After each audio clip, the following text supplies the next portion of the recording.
मैं शीशपाल चौहान आप सबका अपनी ऑनलाइन टीचिंग क्लासेस में स्वागत करता हूं। प्यारे विद्यार्थियों, अब आपको लेके चलते हैं पार्ट 2 पे 100 dresses written by Eleanor Estes.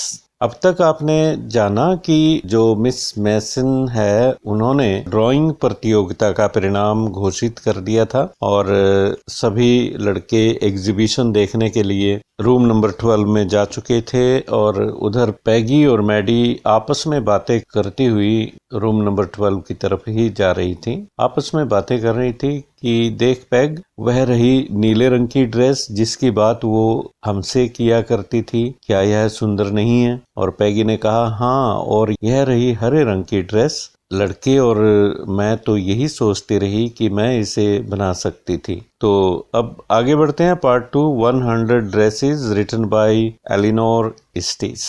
While the class was circling the room, the monitor from the principal's office brought Miss Mason a note. Miss Mason read it several times and studied it thoroughly. सारे विद्यार्थी एक झुंड बनाकर कक्षा में खड़े थे तो मॉनिटर प्रधानाचार्य के ऑफिस में से मिस मैसन के लिए एक पत्र लाया। Miss Mason read it several times and studied it thoroughly for a while. Then she clapped her hands. Attention class, everyone back to their seat. When the shuffling of feet had stopped and the room was still and quiet, Miss Mason said, I have a letter from Wanda's father that I want to read to you. Miss Mason stood there a moment and the silence in the room grew tense and expectant. Miss Mason ने वह पत्र कई बार पढ़ा और कुछ पलों के लिए उस पर गहराई के साथ मनन भी किया। मनन अर्थात चिंतन। फिर उन्होंने अपने हाथों से ताली बजाई जैसे सभी बच्चों का ध्यान अपनी तरफ खींचना चाहती हूँ और कहा, सभी ध्यान दें, अपनी जगह पर बैठ जाइए। जब पैरों की चहलकदमी बंद हो गई और कमरे में सभी शांत और स्थिर हो गए तो मिस मैसन कहने लगी, मेरे पास वांडा के पिता की तरफ से एक पत्र आया है, उसे मैं तुम सबके समक्ष पढ़ना चाहती हूँ। कुछ पलों के लिए मिस मैसन बिना कुछ कहे शांत खड़ी रहीं और क्लासरूम की चुप्पी कुछ तनावपूर्ण होती जा रही थी और सभी उम्मीद कर रहे थे कि मिस मैसन कुछ कहे। The teacher adjusted her glasses slowly and deliberately. Her manner indicated that what was coming, this letter from Wanda's father, was a matter of great importance. Everybody listened closely as Miss Mason read the brief note. Dear teacher, my Wanda will not come to your school anymore. Jake also. Now we move away to big city. No more holler Pollock. No more ask why funny name. Plenty of funny names in the big city. Yours truly, Jan Petronsky. A deep silence met the reading of this letter. अध्यापिका ने अपना चश्मा धीरे धीरे जानबूझकर अपने नाक पर एडजस्ट करना आरंभ किया। उसका तौर तरीका इशारा कर रहा था कि क्या होने वाला है। वांडा के पिताजी ने जो वह पत्र भेजा था वह बहुत ही महत्वपूर्ण विषय था। जैसे ही मिस मैसन वह संक्षिप्त नोट पढ़ रही थी तो सभी विद्यार्थी उसे बड़े ध्यान के साथ सुन रहे थे। पत्र में जो लिखा था अध्यापिका पढ़ रही थी। प्रिय अध्यापिका, मेरी वांडा अब आपके स्कूल में नहीं आएगी। जैक भी नहीं आएगा। अब हम एक बड़े शहर में जा रहे हैं। अब और अधिक मजाक नहीं। कोई भी अब यह नहीं पूछेगा कि वह मजाकिया नाम क्यों हैं। बड़े शहरों में अनेकों मजाकिया नाम होते हैं। भवदीय जैन पेट्रोन्स्की। इस पत्र को पढ़े जाने के दौरान कमरे में पूर्ण सन्नाटा छाया रहा। Miss Mason took off her glasses, blew on them and wiped them on her soft white handkerchief. Then she put them on again and looked at the class. When she spoke, her voice was very low. I am sure that none of the boys and girls in room 13 would purposely and deliberately hurt anyone's feelings because his or her name happened to be long, unfamiliar one. I prefer to think that what was said in thoughtlessness. Miss machine ने अपना चश्मा उतारा, उसके शीशों पर फूंक मारी और अपने मुलायम सफेद रंग के रुमाल से उन्हें साफ किया। तत्पश्चात उन्होंने अपना चश्मा पहना और कक्षा की ओर देखने लग गईं। जब वे बोलने लगीं तो उनकी आवाज निम्न स्तर पर थी, यानी लो पिच पे थी। मुझे विश्वास है कि कमरा नंबर 13 में लड़के अथवा लड़कियों में से कोई भी जानबूझकर किसी की भी भावनाओं को ठेस नहीं पहुंचाएगा, इसलिए कि उसका नाम लंबा है और अपरिचित है। मैं यह सोचना बेहतर समझूंगी कि जो भी कहा गया था वह बिना सोचे समझे कहा गया था। I know that all of you feel the way I do,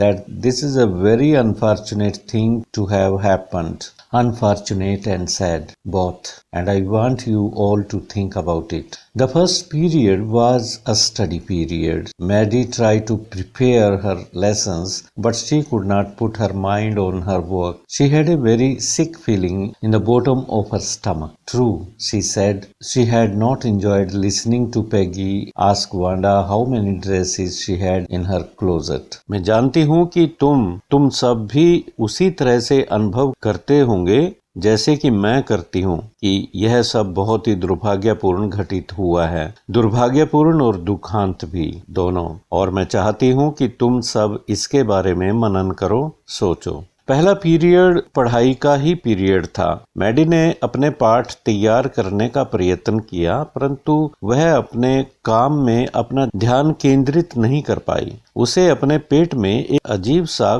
कुछ बीमार होने जैसा कुछ महसूस हो रहा था। सच में पैगी द्वारा वांडा से यह पूछा जाना कि उसके पास कितनी ड्रेसेस हैं, मैडी को बिल्कुल भी यह सब सुनना अच्छा नहीं लगता था। But she had said nothing. She had stood by silently, and that was just as bad as what Peggy had done. Worse, she was a coward. At least Peggy hadn't considered they were being mean, but Maddie, had thought they were doing wrong. She could put herself in Wanda's shoes. Goodness, wasn't there anything she could do? If only she could tell Wanda she hadn't meant to hurt her feelings. She turned around and stole a glance at Peggy. परंतु वह कुछ भी नहीं कहती थी। उसने चुप रहकर पैगी का साथ दिया था और वह भी उतना ही बुरा था जितना कि पैगी द्वारा वांडा का मजाक उड़ाना। बहुत बुरा। मैडी स्वयं को अब डरपोक कहती है। चलो, पैगी ने तो यह नहीं सोचा था कि वे घटिया काम कर रहे हैं, परंतु मैडी तो यह समझ गई थी कि वे गलत काम कर रहे थे। वह स्वयं को वांडा के स्थान पर रखकर देख सकती थी, महसूस कर सकती थी। हे भगवान, क्या कुछ भी ऐसा नहीं था जो वह कर सकती थी? काश कि वह वांडा को यह कह पाती कि उसका मतलब उसकी भावनाओं को ठेस पहुंचाना बिल्कुल भी नहीं था। वह कुछ मुड़ी और उसने नजर बचाते हुए पैगी की ओर देखा। But Peggy didn't look up. She seemed to be studying hard. Well, whether Peggy felt badly or not, Maddie had to do something. She had to find Wanda Petronsky. Maybe she had not yet moved away. Maybe Peggy would climb the heights with her and they would tell Wanda she had won the contest, that they thought she was smart and the 100 dresses were beautiful. पैगी ने अपनी नजरें ऊपर नहीं उठाई। ऐसा लग रहा था कि उसका पूरी तरह से ध्यान पढ़ाई में था। ठीक है, पैगी को वह सब बुरा लगा हो या ना लगा हो, उसे अर्थात मैडी को कुछ करना पड़ेगा। उसे वांडा पेट्रोन्स्की को ढूंढना होगा। हो सकता है वह अभी अपना घर छोड़ के ना गई हो सकता है कि पैगी भी उसके साथ बोगिन्स हाइट्स तक चल पड़े और तब वे वांडा को बता पाएंगे कि उसने ही प्रतियोगिता जीती थी और वे उसे स्मार्ट, चुस्त एवं सुंदर समझती हैं और उसकी 100 ड्रेसेस अति सुंदर थीं। When school was dismissed in the afternoon, Peggy said with pretended casualness, "Hey, let's go and see if that kid has left town or not." So Peggy had the same idea. Maddie glowed. Peg was really right. The two girls hurried out of the building, up the street towards Boggins Heights. the part of the town that wore such a forbidding air on this kind of a warm afternoon, drizzly, damp and dismal. बाद दोपहर जब school में छुट्टी हो गई तो पैगी ने बनावटीपन से कहा, हे आओ देखने चलते हैं, वह बच्ची शहर छोड़कर चली गई है या नहीं। मैडी का चेहरा खिल उठा, यह जानकर कि पैगी के दिमाग में भी वही विचार चल रहा था। पैग बिल्कुल सही थी। दोनों लड़कियां तेजी से स्कूल की बिल्डिंग से बाहर निकलकर बोगिंस हाइट्स की ओर चल पड़ी। बोगिंस कस्बे का वह भाग था जहां नवंबर की दोपहरी के बाद नमी से भरी अंधकार में एवं निराशापूर्ण हवा रास्ते में रुकावट पैदा कर देती थी। Well, at least, said Peggy gruffly, I never did call her a foreigner and or make fun of her name. I never thought she had the sense to know we were making fun of her. I thought she was too dumb. फिर पैगी ने चुप्पी तोड़ते हुए रुखाई के साथ कहा, कम से कम मैंने कभी भी उसे विदेशी नहीं कहा और ना ही उसके नाम का मजाक उड़ाया। मुझे यह कभी नहीं लगा कि उसमें इतनी समझ थी कि वह यह जान सके कि हम उसका मजाक उड़ा रहे थे। मैं सोचती थी कि वह तो बिल्कुल गूंगी थी, अर्थात उसे कुछ भी कह लो वो बोलती ही नहीं थी। And gee, look how she can draw. Maddie could say nothing.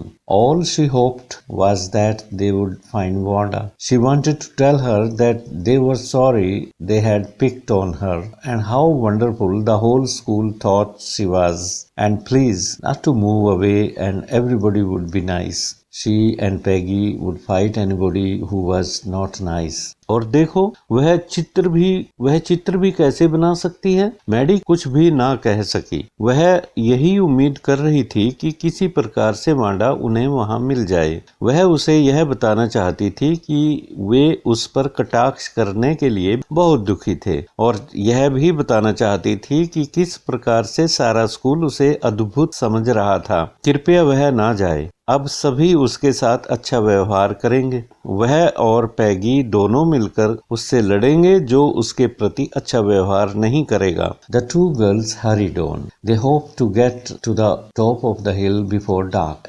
I think that's where the Petronsky live, said Maddie, pointing to a little white house. Wisps of old grass stuck up here and there along the pathway like thin kittens.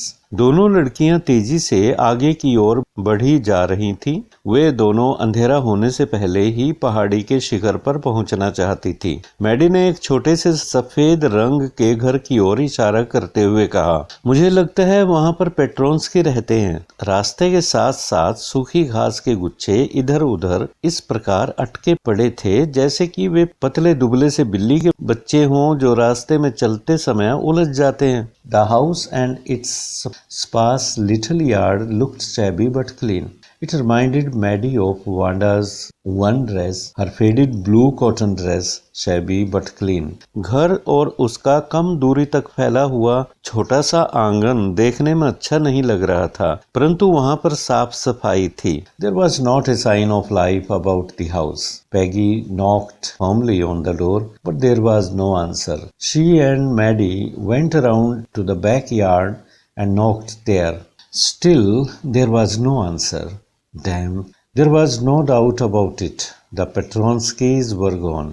How could they ever make amends? They turned slowly and made their way back down the hill. Well, anyway, said Peggy, she is gone now, so what can we do?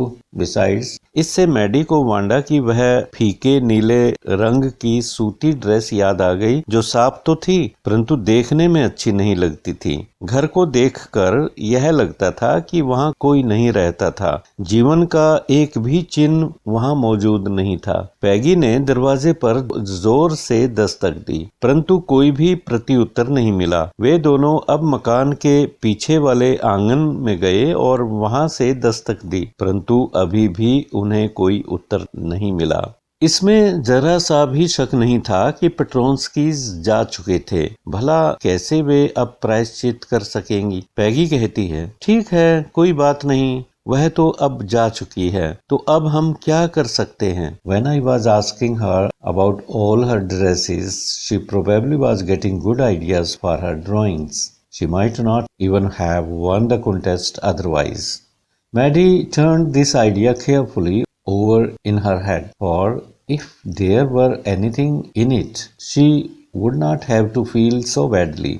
But that night she could not get to sleep. She thought about Wanda and her faded blue dress and the little house she had lived in. इसके अलावा जब मैं उससे उसकी सभी dresses के बारे में पूछ रही होती थी तो शायद तभी उसे अपनी ड्राइंग के लिए अच्छे अच्छे विचार मिल रहे थे, वरना वह प्रतियोगिता नहीं जीत सकती थी। मैडी ने पैगी द्वारा कही बात को अपने दिमाग में सावधानी पूर्वक घुमा कर देखा और पाया कि यदि ऐसी बात थी तो वह इतना बुरा महसूस न करती। परंतु उस रात मैडी सो न सकी। वह वांडा के बारे में, उसकी फीके नीले रंग की ड्रेस और जिस छोटे से घर में वह रहती थी के बारे में सोचती रही।